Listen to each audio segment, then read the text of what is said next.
नमस्कार, जय हिंद, वंदे मातरम। आज फिर एक नया जो सब्जेक्ट है, आज हिस्ट्री का एक महत्वपूर्ण जो चैप्टर है। आज हम कुछ छात्रों के द्वारा हमें सुझाव दिए गए कि सर आज हिस्ट्री पे एक वीडियो बनाइए। तो सोचा कि हिस्ट्री में कुछ ऐसा इशू, कुछ ऐसा चैप्टर को लिया जाए जो कि चाहे वो छात्र हो, प्रारंभिक लगभग 6 क्लास से लेकर मिडिल क्लास से लेकर और कॉम्पिटिटिव क्लास में जितने भी हायर सेकेंडरी के स्टूडेंट्स हैं या और भी जितने भी कॉम्पिटिटिव क्लास के छात्र हैं, उन सबों को इसका फ़ायदा हो सके। तो आज का जो मुख्य चैप्टर है उसका नाम है सिंधु घाटी सभ्यता, या यूँ कहें तो इंडस वैली सिविलाइजेशन, जिसे भारतीय इतिहास का प्रतिबिंब अगर कहें तो वह अतिशयोक्ति नहीं होगी। अगर ये कहें कि वह भारतीय इतिहास का सूचक है, सिंधु घाटी सभ्यता, Indus valley civilisation is the symbol of Indian history, तो यह कोई अतिशयोक्ति नहीं होगी यह बात, क्योंकि भारत के लोगों को, चाहे वो अंग्रेज़ आएँ या यूरोपियन जितने भी ट्रेवलर्स आएँ, यात्री आएँ, वो या तो भारत के लोगों को सपेरों का देश कहा, सांप और सपेरों का देश कहा, या तो जब फ्रांसीसी यात्री बर्नियर आए तो उनका भी दृष्टिकोण ऐसा रहा कि भारत कई जाति कई पंथों में बटा हुआ है, और वहाँ भी उनका भी जो लेखन था उसमें भारतीय लोगों के प्रति या भारत के प्रति बहुत अच्छा दृष्टिकोण नहीं था। तो प्रश्न यह उठता है कि जब पहली बार ब्रिटिशर्स, अंग्रेज़ों ने लगभग 1872 में पाकिस्तान के सिंध प्रांत में खुदाई के क्रम में उसने यह देखा, खुदाई के क्रम में एक रेलवे लाइन का जो पटरी बिछाया जा रहा था, उस क्रम में उसने देखा कि उस पटरी के आसपास में पक्की ईंटों का बहुत सारा ढेर, पक्की ईंटों का बहुत सारा मकान मिले, जिसके कारण उन्हें यह तो समझ में आ गई कि यह पक्की ईंटें बहुत ही पुरानी रही होगी, यह पक्की ईंटें बहुत ही पुरानी रही होगी। तो उसी समय कनिंघम के द्वारा एक रिपोर्ट प्रस्तुत किया गया, जिस रिपोर्ट में वहाँ की खुदाई का जिक्र किया जाता है। लेकिन अंग्रेजी दालोग, ब्रिटिशर्स, जो भारत को बर्बर समाज कहते थे, उन्हें इस बात का विश्वास नहीं हो पा रहा था, और उन्होंने यह माना कि यदि इस बात को हम अभी भारत के मानस पटल में रख देते हैं, यानी भारतीय लोगों को इन सारी बातों की जानकारी देते हैं, तब तो वाइट बर्डन थ्योरी जो कि अंग्रेज़ों का एक तथाकथित थ्योरी है, उनका कहना है कि वाइट लोगों पे एक बर्डन है, बोझा है कि दुनिया के जितने भी लोग हैं उनको सभ्य बनाएं, उनको सुसंस्कृत करने के लिए हम लोग ऊपर से ही आए हैं, यानी गॉड ने हमें इसलिए धरती पे भेजा है कि हम दुनिया के सभी लोगों को सभ्य करें। वाइट लोगों पर ये बर्डन है। इन सारी चीज़ों का धज्जियाँ उड़ जाता, जिसे वे बर्बर कहते थे वो सुसभ्य और संस्कृत निकला, जिसके बारे में उनका सोच बहुत ही घटिया था, वह दुनिया के उन सभ्यताओं का पैरेलल, बराबर और समकक्ष निकला जिनको वे भी दुनिया के महान सभ्यताओं में से एक मानते थे। साथियों, हम इन सारी बातों का चर्चा आज इसलिए कर रहे हैं कि हम युवाओं को यह गर्व का बात है, हम युवाओं के लिए यह एक बहुत बड़ा संदेश है कि हम अपनी सभ्यताओं को से सीखें, इतिहास से सीखें और अपने इतिहास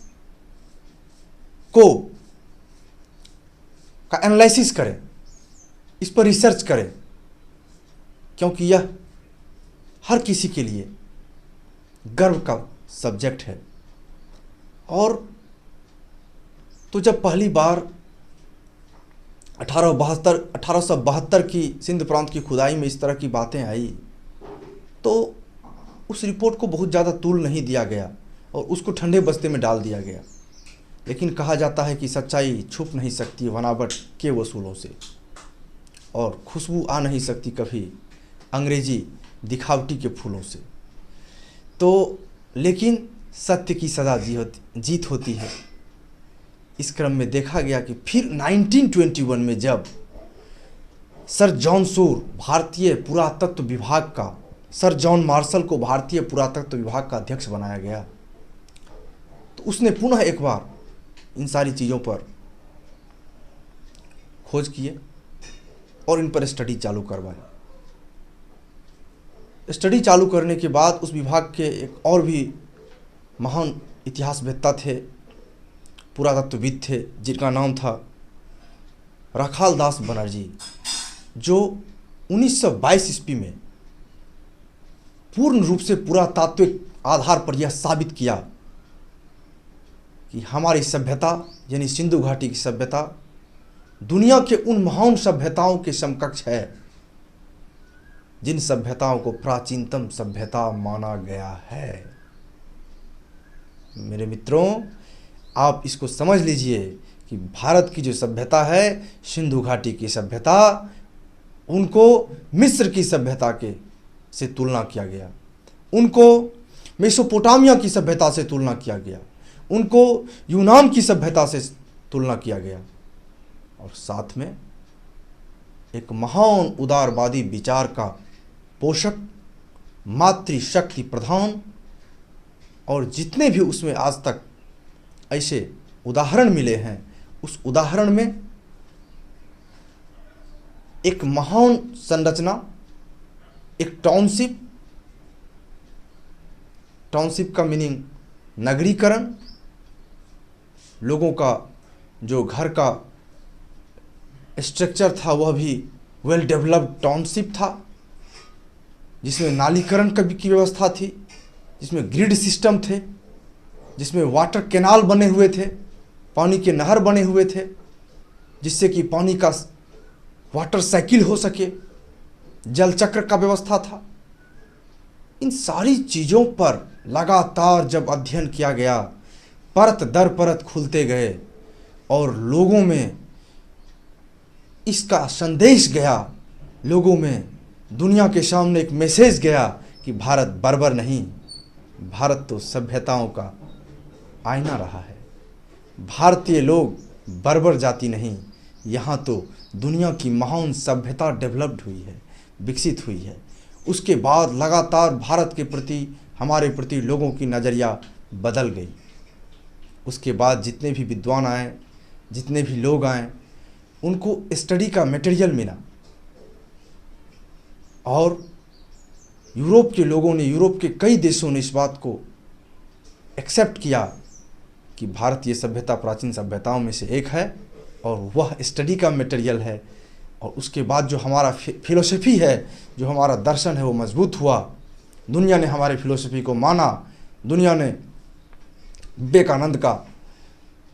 दुनिया ने राजा राम मोहन रॉय का, दुनिया ने ऐसे कई विद्वान का वेलकम किया और उनके फिलोसफी को एक्सेप्ट किया। इसके पीछे हमारी यह सभ्यता भी ही थी कि लोगों को इसे एक्सेप्ट करने में कोई भी परेशानी नहीं हुआ। इसलिए आज हम गर्व से कह सकते हैं कि भारत सभ्यताओं का सभ्यता है, भारत सभ्यताओं का सभ्यता है। भारतीय सभ्यता ने, सिंधु घाटी की सभ्यता ने, इंडस वैली सिविलाइजेशन में दुनिया को एक नया मार्गदर्शन दिया। और सबसे बड़ी बात तो ये कि इस सभ्यता का कालखंड 1922 में, उस समय यह लोगों की नज़र में आया जब पूरा देश में एक नव उदारवाद क्रांति का दौर चल रहा था, जब गांधी का विचारधारा ने देश में राष्ट्रवाद का एक मुहिम चल रहा था, लोगों में अपने राष्ट्र के प्रति अनन्य श्रद्धा, समर्पण की भावना जगी हुई थी। उस समय इस सभ्यता का स्पष्टीकरण भारत के लिए मील का पत्थर था। और इसलिए आज हम आप लोगों के बीच इस सभ्यता को, सिंधु घाटी सभ्यता को, जो 1922 में इसको मान्यता मिली और यह लगभग 2400 ईस्वी पूर्व से 1700 ईस्वी पूर्व की बात कही गई, और वह कार्बन 14 पद्धति के द्वारा पुरातत्वविद ने इस पर निर्णय लिया। ये कोई मौखिक बातें नहीं हैं या इथिकल नहीं है, ये किंवदंती नहीं है, यह साबित किया गया है, इसका प्रमाण है। और आज से लगभग 4000 वर्ष, 4500 वर्ष पूर्व की यह घटना है। अब आप सोच सकते हैं कि आज से इतने दिन पहले भी हमारे यहाँ लोग वेल डेवलप्ड थे, सुसंस्कृत थे, मातृसत्तात्मक थे, जहाँ महिलाओं की शासन प्रशासन में हिस्सेदारी होती थी, जहाँ महिलाओं का सम्मान किया जाता था, जहाँ मातृ देवी की पूजा होती थी। और सबसे बड़ी बात तो यह है, अभी तक के किसी भी रिसर्च में धार्मिक रूप से किसी मंदिर का जिक्र नहीं किया गया है। यानी लोग धार्मिक रूप से भी उदार थे, लोग प्रकृति का पूजा करते थे। ऐसा कई प्रमाण मिले हैं जिससे प्रकृति का पूजा देखने को मिला है। अनुष्ठान पर विश्वास करते थे, और इसलिए उस समय चूंकि कांस्य के कई ऐसे मूर्ति भी मिले हैं, बर्तन भी मिले हैं, इसलिए उन्हें कांस्य युगीन सभ्यता, ब्रॉन्ज एज भी कहा गया है। इसे दुनिया ने कई नाम दिए हैं, मोहनजोदड़ो की सभ्यता, कांस्य युगीन सभ्यता, सिंधु घाटी की सभ्यता, और एक ऐसी सभ्यता जिसमें यूं कहें तो एक विकसित समाज, आर्थिक गतिविधियों में श्रेष्ठ और हर प्रकार की व्यवस्थाएं देखने को मिले। तो इसलिए आज इस क्लास का जो आपका YouTube चैनल है, उसमें आज का हम इतना ही रखना चाहते हैं। आज का lecture Indus valley civilisation, Sindhu घाटी सभ्यता पे था। और अगर ये अच्छा लगे तो आप लोग जो है इसको लाइक शेयर अवश्य करें, सब्सक्राइब करें। और इसमें हम आज यही रखे हैं, और नेक्स्ट क्लास में इसका पार्ट 2 जब बनेगा तो उसमें हम इसके बारे में कुछ महत्वपूर्ण बिंदुओं पर, प्रश्नों पर जिक्र करेंगे, प्रश्नों का जिक्र करेंगे, और पुनः आपके बीच हम मिलते हैं नेक्स्ट क्लास में। जय हिंद, वंदे मातरम, भारत माता की